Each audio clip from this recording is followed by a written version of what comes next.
Chapter 228 দি mastermind. প্রায় সহজাত প্রবৃত্তিতেই ক্লাইন তার হাঁটু ভাঁজ করল এবং গড়িয়ে বাথরুমের দরজার দিকে সরে গেল। সো করে একটা শব্দ হল। একটা ছোট কালো পালক লাগানো তীর ওয়াশ বেসিনের গায়ে বিঁধে গেল। তীরটা মনে হলো হাড় দিয়ে তৈরি এবং এর গায়ে নীল রঙের একটা আভা খেলা করছিল। জিনিসটা দেখতে অসম্ভব সুন্দর ছিল। ক্লাইন যদি সামান্যতম দ্বিধাও করত, তবে সে নিশ্চিতভাবেই এই আকস্মিক হামলা থেকে বাঁচতে পারত না। এক মুহূর্ত গড়িয়ে যাওয়ার পর ক্লাইন তার পকেটে হাত দিল এবং কয়েকটা টেরট কার্ড বের করার চেষ্টা করল। কিন্তু ঠিক সেই মুহূর্তেই সে অনুভব করল যেন এক ঝোড়ো বাতাস তাকে ঘিরে ধরেছে। চোখের কোণ দিয়ে সে দেখল একটা কালো ছায়ামূর্তি অবিশ্বাস্য গতিতে তার দিকে এগিয়ে আসছে। মূর্তিটি অদ্ভুত এক ভঙ্গিতে তার সামনে এসে হাজির হল এবং নিচ থেকে ওপরের দিকে ক্লাইনকে লক্ষ্য করে সজোরে লাথি চালাল। আক্রমণটা এড়ানো সম্ভব নয় বুঝতে পেরে ক্লাইন তার আগের পরিকল্পনা বাদ দিল এবং নিজের কনুই দিয়ে সেই আঘাত ঠেকানোর চেষ্টা করল। মচ করে একটা শব্দ হল এবং ক্লাইন অনুভব করল তার পুরো বাঁ হাতটা অবশ হয়ে গিয়েছে। স্কোয়াশ খেলার বলের মতো কিংবা নিচু শ্রেণীর মানুষের মধ্যে জনপ্রিয় ফুটবল খেলার বলের মতো তার শরীরটা একপাশে ছিটকে গেল। কি ভয়াবহ শক্তি! ক্লাইনের বুকটা ধক করে উঠল। তবে সে ঘাবড়ে গেল না, বরং মাঝপথেই নিজের শরীরের ভারসাম্য সামলে নিল এবং একজন দক্ষ কসরতবাজের মতো কোনোমতে মাটিতে পা রাখল। প্যাঁক প্যাঁক প্যাঁক করে একটা শব্দ হল। ঠিক সেই মুহূর্তে গাছের ছালের রঙের মতো একটা ব্লো পাইপ বাথরুমের মেঝেতে আছড়ে পড়ল এবং দরজার পেছনে গিয়ে লাফাতে লাফাতে থেমে গেল। ক্লাইন যখন নিজের শরীর সোজা করে দাঁড়ানোর এবং পরবর্তী হামলার মোকাবিলা করার প্রস্তুতি নিচ্ছিল, তখন হঠাৎ করেই তার মাথায় একটা দৃশ্য ভেসে উঠল। শত্রুর গতি ক্লাইনের ধারণার চেয়েও অনেক বেশি ছিল। কালো পোশাক পরা সেই লোকটা ক্লাইনের কল্পনার চেয়েও দ্রুত তার সামনে চলে এলো। লোকটা শরীর নিচু করে নিজের হাত ঘুরিয়ে ক্লাইনের বুকে একটা ঘুষি বসিয়ে দিল। চোখের পলকে ক্লাইনের শরীরটা কুঁকড়ে গেল এবং সে আবার পাক খেয়ে দূরে গিয়ে পড়ল। সে যেন একটা ছোট বল যাকে বারবার মাটিতে আছড়ে ফেলা হচ্ছে। পাও! সে হাত বাড়িয়ে মাটিতে ভর দিল এবং মাথা নিচু রেখে নিজের দুই পা কাঁচির মতো ছড়িয়ে দিল। এতে কালো পোশাক পরা লোকটার ঘুষিটা শূন্যে মিলিয়ে গেল। যে ঘুষিটা ক্লাইনের বুকে লাগার কথা ছিল, শরীর ঘোরানোর কারণে সেটা ক্লাইনের পায়ের দিকে চলে এসেছিল। কিন্তু ক্লাইন দুই পা ছড়িয়ে দেওয়ায় সেটা লক্ষ্যভ্রষ্ট হল। মাটিতে চাপ দিয়ে সে নিজের পা দুটো জোড়া করল এবং চটপটে ভঙ্গিতে একপাশে লাফিয়ে অবশেষে সোজা হয়ে দাঁড়াতে পারল। পাও! শত্রুকে ভালো করে দেখার সুযোগ পাওয়ার আগেই কালো ছায়াটা আবার তার সামনে চলে এলো এবং সাথে করে নিয়ে এলো এক তীব্র বাতাসের ঝাপটা। কি অদ্ভুত ক্ষিপ্রতা!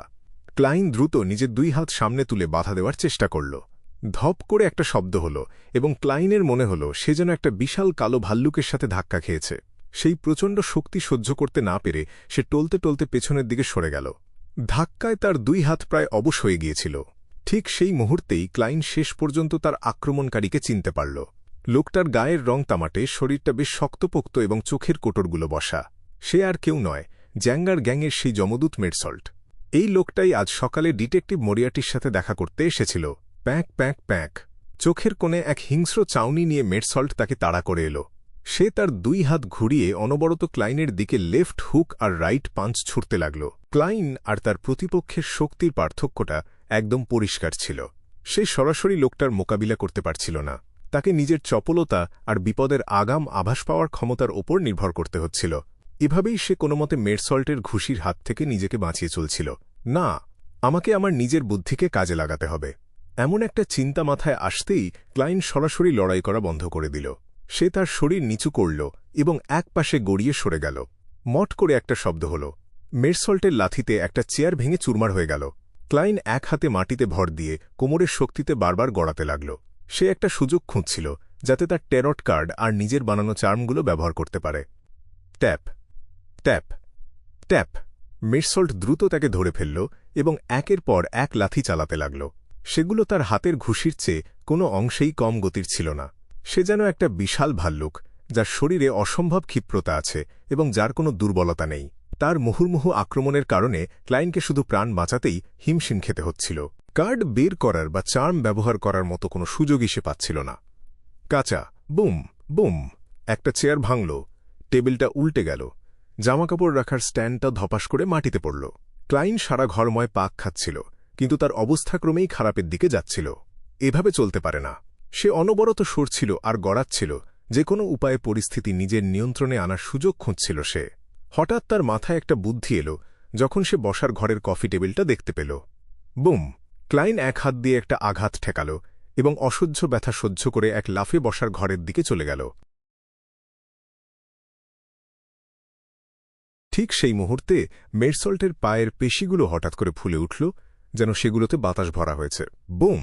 সে মাটিতে এত জোরে পা দিল যে মনে হল পুরো ঘরটা কেঁপে উঠেছে। সে বুলেটের মতো ছিটকে এসে ক্লাইনকে লক্ষ্য করে লাথি চালাল। ক্লাইন কোনোমতে নিজেকে সামলাল, কিন্তু পরক্ষণেই আবার ছিটকে গিয়ে কফি টেবিলের ওপর পড়ল। ঝনঝন শব্দে চায়ের সরঞ্জামগুলো সব ছিটকে গিয়ে আলমারির গায়ে লাগল। মেঝেতে ছড়িয়ে পড়ল ফাউন্টেন পেন, চুক্তির কাগজ এবং নানা ধরনের সংবাদপত্র।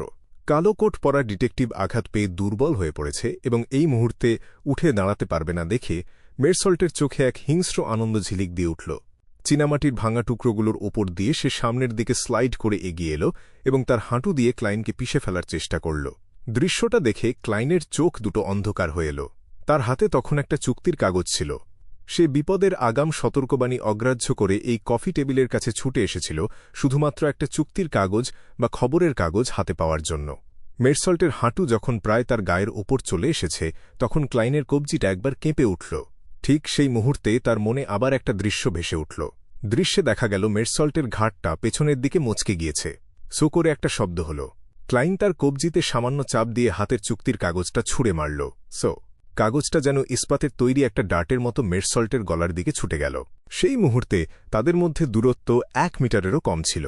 উপরন্তু মেরসল্ট নিজেও সামনের দিকে এগিয়ে আসছিল, ফলে দূরত্বটা দ্রুত কমে আসছিল। সাদা একটা কিছু চোখের সামনে ভাসতে দেখে মেরসল্ট সহজাতভাবেই পিছিয়ে গিয়ে সেটা এড়ানোর চেষ্টা করল। উফ! কাগজটা সরাসরি মেরসল্টের গলা ভেদ করে তার শ্বাসনালীর ভেতরে ঢুকে গেল।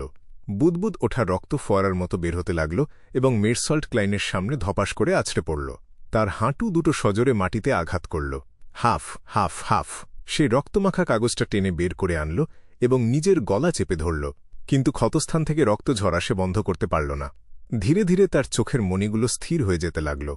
সবশেষে তার শরীরটা কয়েকবার কেঁপে উঠল এবং তারপর সে একদম নিথর হয়ে গেল।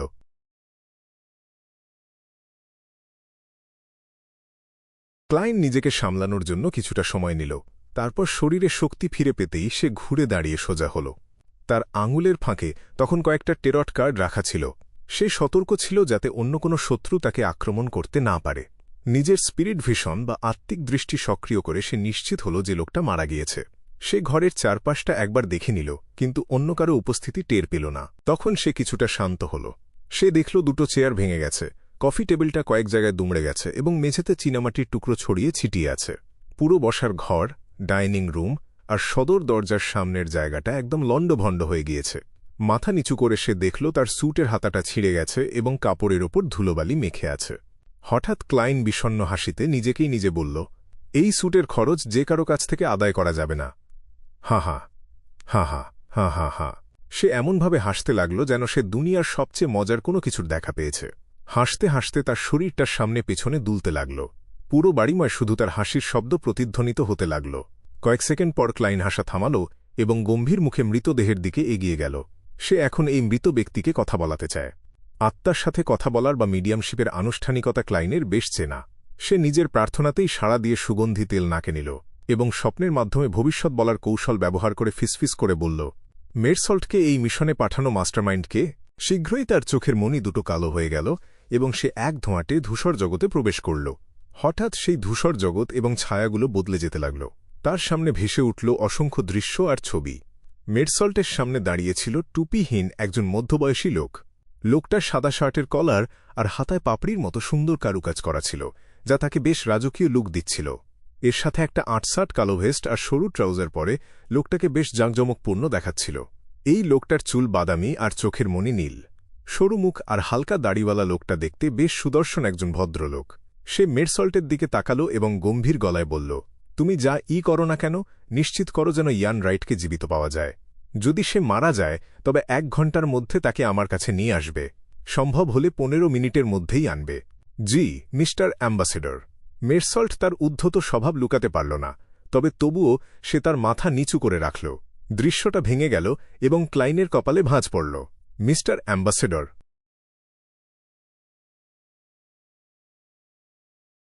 এই বিষয়টা কি তাহলে অন্য কোনো দেশের সাথে জড়িত? শার্টের ধরন দেখে মনে হচ্ছে এই রাষ্ট্রদূত হয়তো ব্যাকলুন্ডে নিযুক্ত ইন্টিস রিপাবলিকের রাষ্ট্রদূত। ইয়ান তো মাত্র কিশোর বয়সী একটা ছেলে। ওই ভদ্রলোক আত্মার সাথে কথা বলতে পারেন, অথবা তার আশেপাশে এমন কেউ আছে যে এই কাজটা করতে পারে। ক্লাইন কিছুক্ষণ চিন্তা করল এবং স্বপ্নের মাধ্যমে জানার জন্য মনে মনে আরও একটি বাক্য তৈরি করল। ইয়ান রাইটকে খুঁজে বের করার কারণ কি? ধূসর অস্পষ্ট সেই স্বপ্নে ক্লাইন আবার সেই মধ্যবয়সী ভদ্রলোককে দেখতে পেল। সে মেরসল্টের দিকে তাকিয়ে নিচু স্বরে বলল, তোমার কেন জানার দরকার নেই, শুধু আমার নির্দেশ পালন করো। আমি তোমাকে জ্যাঙ্গার গ্যাংয়ের পেছনের ক্ষমতাধর ব্যক্তি হওয়ার জন্য অর্থ আর সেই পোষণ দিয়েছিলাম। তোমাকে প্রশ্ন করার জন্য নয়, কাজ করার জন্য রাখা হয়েছে। তোমাকে শুধু এটুকুই জানতে হবে যে ইয়ান রাইট হয়তো খুব গুরুত্বপূর্ণ কোনো জিনিসের সাথে জড়িত আছে। দৃশ্যটা আবছা হয়ে যেতেই ক্লাইন আবার স্বপ্ন থেকে বেরিয়ে এলো। খুব গুরুত্বপূর্ণ কোনো জিনিস? ইয়ান বুঝতে পারছি না কি হতে পারে পোষণ। তার মানে মেরসল্ট আসলে একজন বিয়ান্ডার ছিল। অবাক হওয়ার কিছু নেই যে তার লড়াই করার ক্ষমতা এত ভয়াবহ আর শক্তিশালী ছিল। সে হয়তো এই বিশেষ খাতেরই একজন বিয়ান্ডার ছিল। এইসব চিন্তা যখন তার মাথায় ঘুরপাক খাচ্ছিল, তখন ক্লাইন খুব ক্লান্ত বোধ করছিল।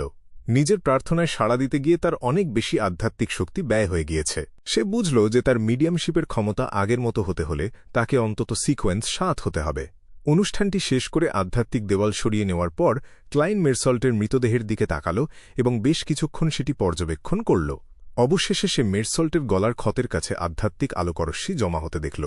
ধীরে ধীরে সেগুলো জমাট বেঁধে এক জায়গায় স্থির হল।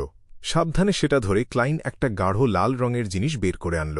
জিনিসটা দেখতে পৃথিবীর জেলির মতো। এটা কি মেরসল্টের রেখে যাওয়া বিয়ন্ডার ক্যারেক্টারিস্টিক? জানি না, এটা কোনো সিকোয়েন্সের পোষণ। তবে এটা বের করা সহজ। গ্রে ফগের ওপর বসে এর রহস্য ভেদ করা যাবে।